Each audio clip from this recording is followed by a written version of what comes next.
దాజీ, ధ్యాన సమయంలో మనం కొంత స్థిరత్వాన్ని పొందుతాము. నా రోజువారీ కార్యకలాపాలలో నా చైతన్యానికి భంగం వాటిల్లకుండా అలాంటి స్థిరమైన స్థితిని, స్థితప్రజ్ఞతను నేనెలా నిలుపుకోగలను అనే విషయం మీ నుండి తెలుసుకోవాలనుకుంటున్నాను. Gita, the essence of Gita is also invoking us something like, try and be sthita prajna. Even Kabir Sahab, he talks about the final state. When he says the final state is like a raindrops falling in the ocean and becoming the ocean. Mahavira, Jain Mahavira, he talks of Kaivalya. Lord Buddha talks of Nirvana. Patanjali talks of Samadhi. But all of them, including Lord Krishna, they leave us with this fundamental thing, how to arrive at Sthita Prajna and maintain that. And that is your fundamental question, that how to remain. Gita talks about lotus-like conditions, that I can be in this world like a lotus pond, unaffected by its dirty surrounding. But how to? Okay. Again, my Guruji Maharaj, he prepares us, he trains our consciousness. You see? How? You take an example of very calm pond where a small leaf falls and it creates ripples. Calmer the pond, more the ripples. So often what happens, people who meditate, they get initially agitated like that, the calm pond.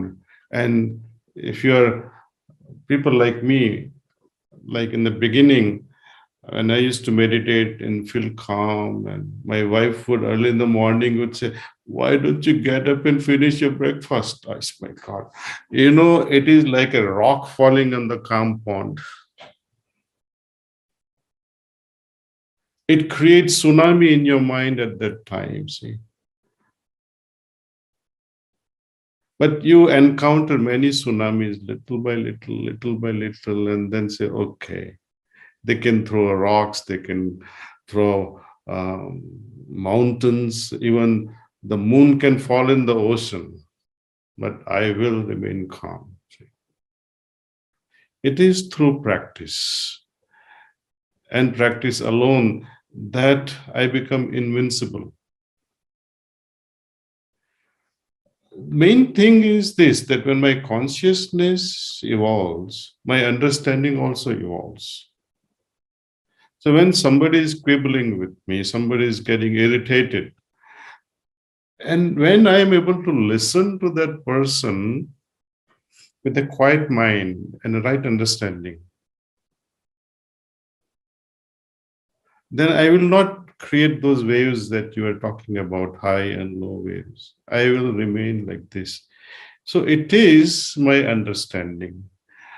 The second thing is, a spiritual person also understands one fundamental thing, that whatsoever I react with, it's going to create impressions in me. Suppose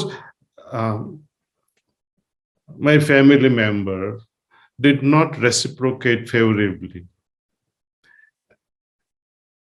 and behaved badly with me. Should I forgive that person? Now it depends.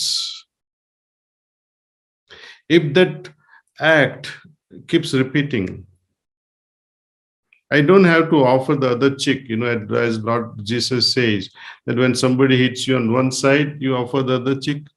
No, I'm not going to say that. You can take a baseball bat and hit the other person. That is not forgiveness. Forgiveness is from the heart, but don't let the other person abuse you. Right? So these waves will be created, but temporarily. When you take a base and try to react, baseball bat and try to react, it's only temporary. So I like to share a story from the life of Ramakrishna Paramahansa. He was sharing it with one of his disciples who was arguing with him on ahimsa. So Ramakrishna Paramahansa, he created a story, or perhaps he must have known from his childhood. And he says, look, there was one rishi. He had few disciples. He was walking one day and found in one village his disciple. And this disciple now was reborn there in that village as a cobra. And that children were throwing stones at this cobra, and his hood was bleeding all over. So when this guru who was passing by recognizes, oh, my disciple is so much hurt. So he's questioning his disciple. Why do you let these children do this to you? Can't you do something? He said, Guruji, you taught me ahimsa. So how can I? So Guruji said, I told you, of course I taught you ahimsa, but I did not stop you from hissing. You could have made the sound so that you are no longer hurt. While making sound, you might have those waves, which will be smaller than the bleeding hood. So it is comparative. You see, a lot of people, they come to me and say, oh, I don't believe in allopathic medicines because they all have side effects. I say even mother's milk has side effects. Sometimes milk gives you diarrhea. It depends, you don't follow the protocol, that's what is going to happen to you. And you have to see the benefits versus the side effects. If it overweighs, then you better take the medicine, see? You have to look the other side and say, okay, if I get diarrhea, but something is getting cured, I can live with diarrhea.